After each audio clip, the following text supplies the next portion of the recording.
So unlucky.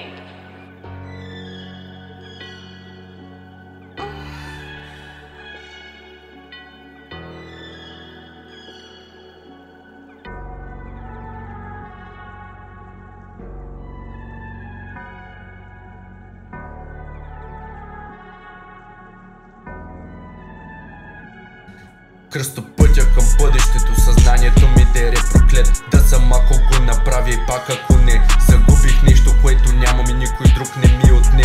Мъртвата тишина бавно разяжда моето съзнание. Погалих се егото с още една свалена. Измих си ръцете, съвестта ми е обетнена. Предпочитах да мисля, че грешките ми са от гена. Последствия се поемат за всяка втора къса схема.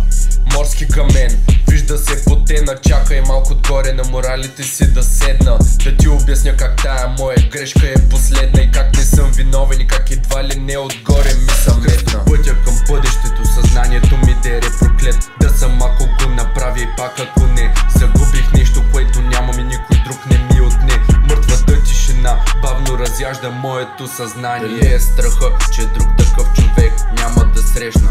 Или представата, че на живота датата е днешна? Дали защото листата ми с постъпки е твърде неуспешна? Зле мисли в тъмнината, изгря слънцето и всичко блесна.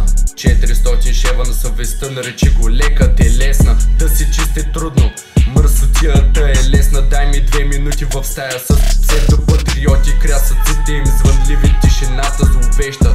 За да ги сгубят ще им трябват игли и прежда.